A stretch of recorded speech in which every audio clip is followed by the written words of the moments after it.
मीमांसा civil service academy में आपका स्वागत है। ये लेक्चर हिस्ट्री का है। इसके पहले हमने पढ़ चुका है प्राचीन भारतीय ज्ञान परंपरा, भारतवर्ष, वेद, उपनिषद, अरण्यक, ब्राह्मण ग्रंथ, षड्दर्शन, स्मृतियाँ, रित, सभा समिति, गणतंत्र, वर्णाश्रम, पुरुषार्थ, ऋण, संस्कार। आज हम पढ़ेंगे पंच महायज्ञ या यज्ञ। वह क्लियर? तो प्लीज पूरा लेक्चर वॉच करना। यज्ञ या पंच महायज्ञ क्या होता है, पहले ये समझते हैं। यज्ञ या पंच महायज्ञ समझने से पहले आपको समझना पड़ेगा कि ईश्वर का जन्म कैसे हुआ। हुआ क्लियर? ये समझने के लिए आपको समझना होगा पंच तत्व। पंच तत्व क्या है? तो ये है अग्नि, पृथ्वी, जल, आकाश, वायु। ये 5 तत्व हैं। ये 5 तत्वों से ही हमारा शरीर बना है और ये 5 तत्व ही हमारा जीवन निर्माण करते हैं और निर्माण के बाद ये 5 तत्व ही हमें संसाधन देते हैं और ये संसाधन से ही हमारा जीवन जो है आगे की ओर बढ़ता है। यानी कि ये 5 तत्व ने हमें संसाधन दिया, हमें जीवन दिया, तो ये हो गए देवता। हुआ क्लियर? इन संसाधनों ने हमें जीवन दिया, संसाधन दिया, तो ये क्या हो गए? देवता। जो देता है वो देवता कहलाता है। हुआ क्लियर? और ये 5 तत्वों के कोई ना कोई एक ईश्वर इसका प्रतिनिधित्व करता है, इसलिए उस देवता की पूजा की जाती है, उस देवता की स्तुति की जाती है, क्योंकि वो देवता के प्रति हमारा कृतज्ञता है कि हम उसकी पूजा करेंगे ताकि उसके ऋण से हम कुछ अपना भार कम कर सके और अपने जीवन में समृद्धि, खुशहाली आदि आए। हुआ क्लियर? ठीक है। अब मनुष्य ने इन इष्ट देवता के लिए मंत्रों की रचना की। किसकी? मंत्र की रचना की। और इसका उल्लेख कहाँ पर है? सर्वाधिक मंत्र कहाँ मिलेंगे हमें? हमें मिलेंगे ऋग्वेद मिलेंगे। हुआ क्लियर? परंतु हमें जो यज्ञ है इसका उल्लेख कहाँ मिलता है? इसका संबंध होता है किससे? यजुर्वेद से। हुआ क्लियर? जो सर्वाधिक मंत्र है वो कहाँ मिलेंगे हमें? ऋग्वेद में मिलेंगे। और जो यज्ञ का उल्लेख कहाँ मिलता है हमें? यजुर्वेद में मिलता है। हुआ क्लियर?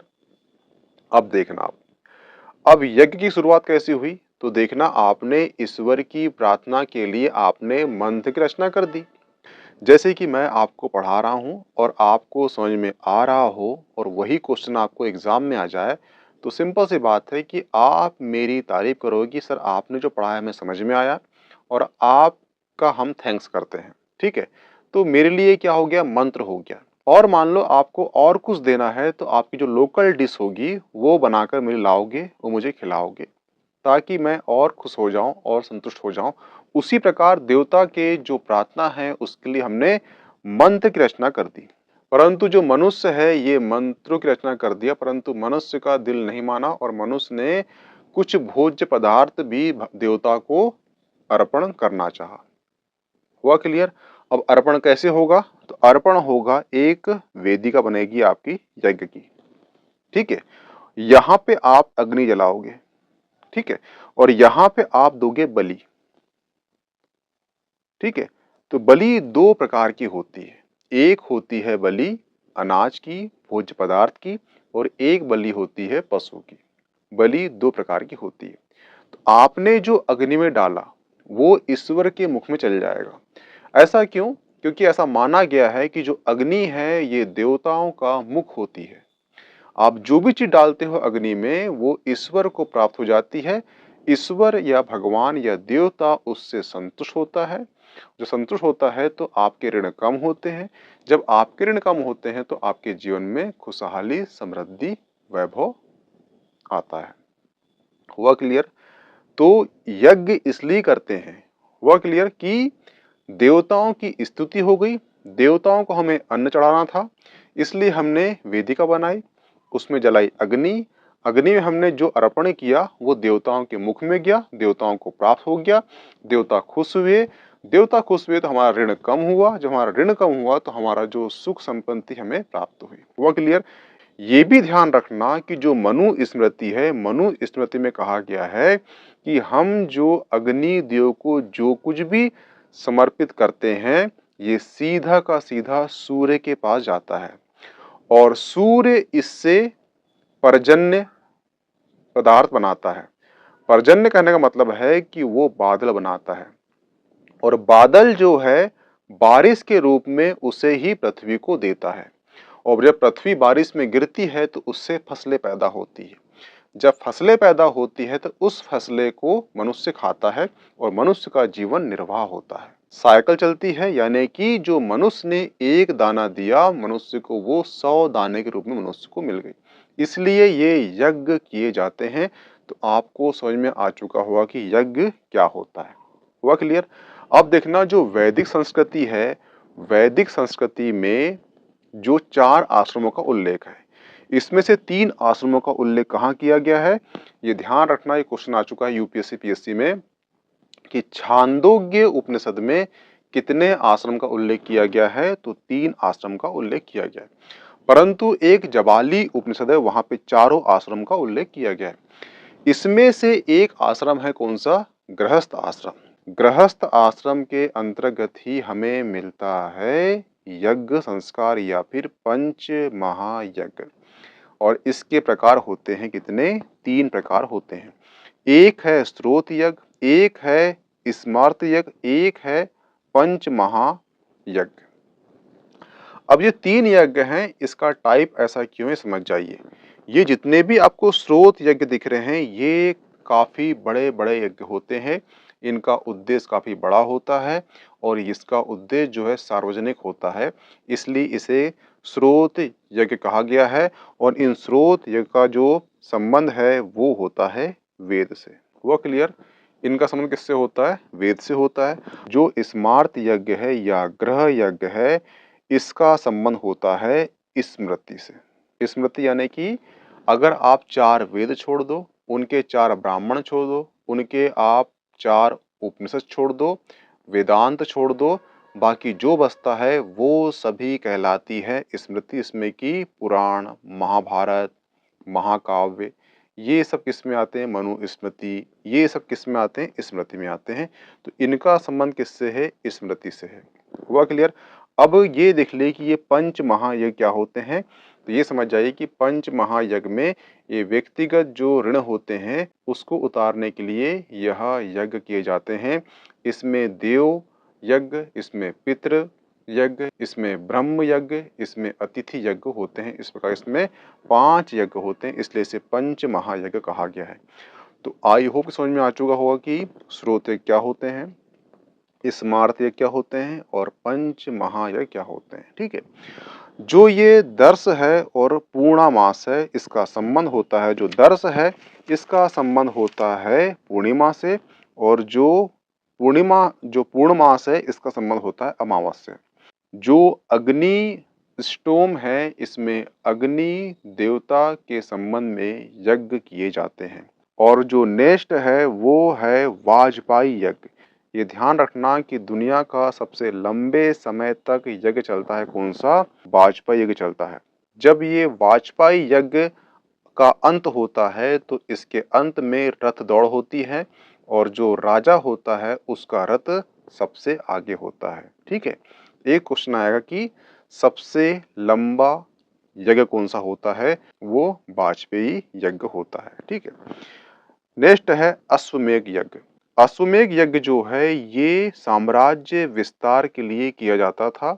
इसमें एक जय घोष लिखकर घोड़ा छोड़ दिया जाता था और इस घोड़े के पीछे 100 राजकुमार, 100 उच्च अधिकारी के पुत्र, 100 निम्न अधिकारी के पुत्र होते थे।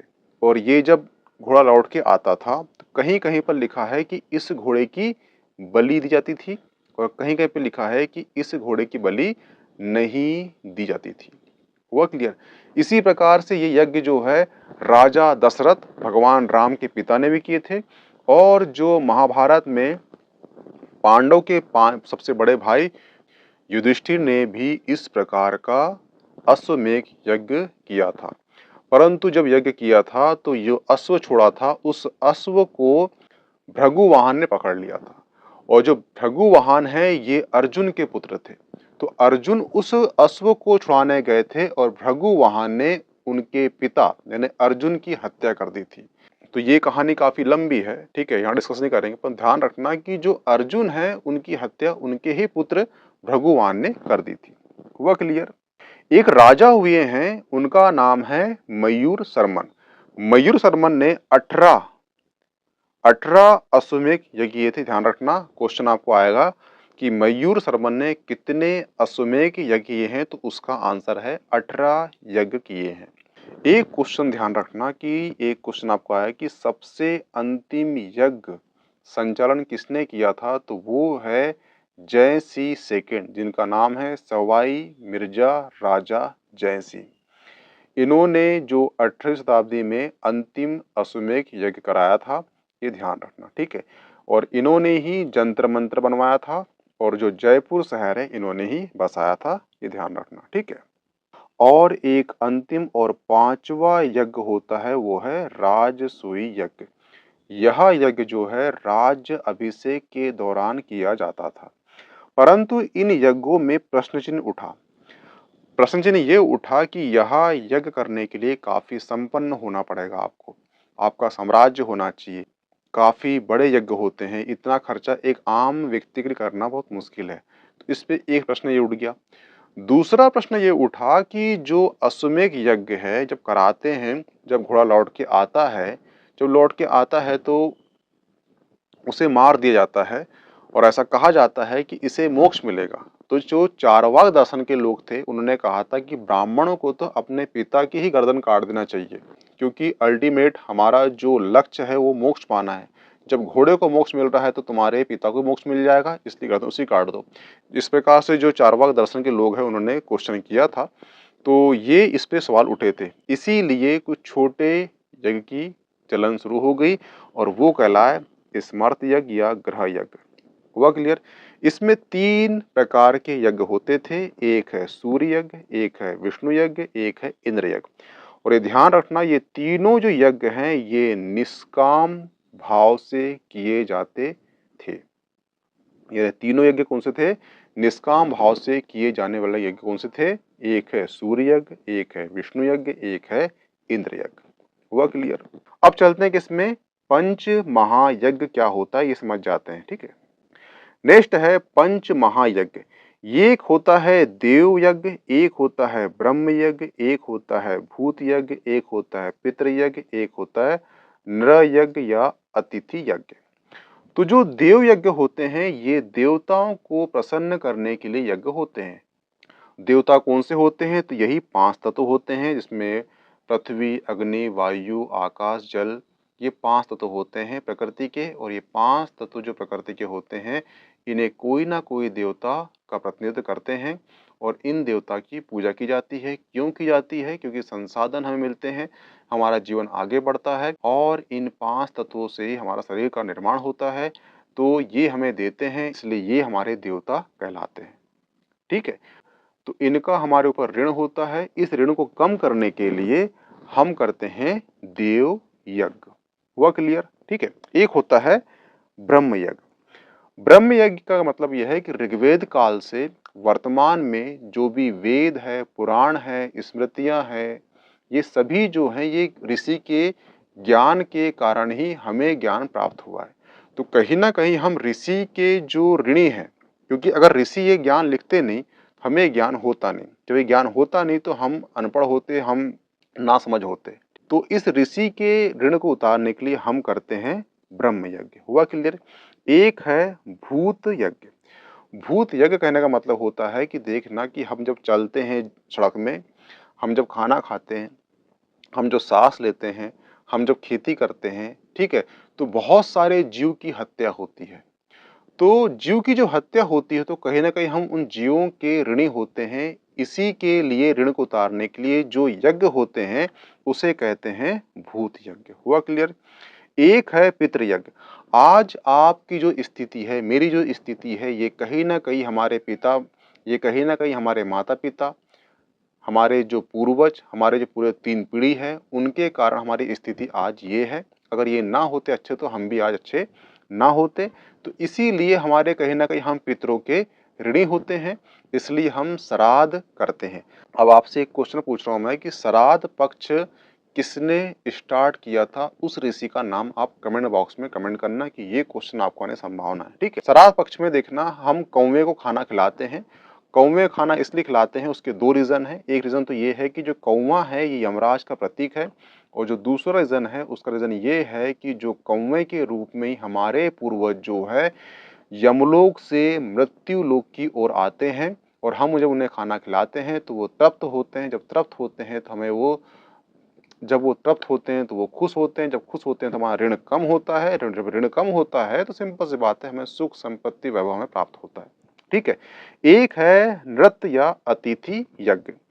जो नृत्य या अतिथि यज्ञ होता है, ध्यान रखना कि जो तैतरीय ब्राह्मण है यहाँ पे अतिथि देवो भव वाक्य लिखा है, यानी कि अतिथि जो है भगवान की तरह होता है।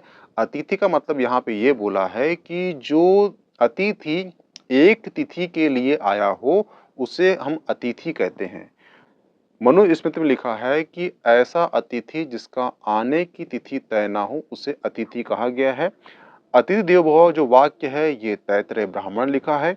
इसका मतलब होता है कि वो अतिथि कहलाता है जो एक तिथि के लिए आया हुआ हो।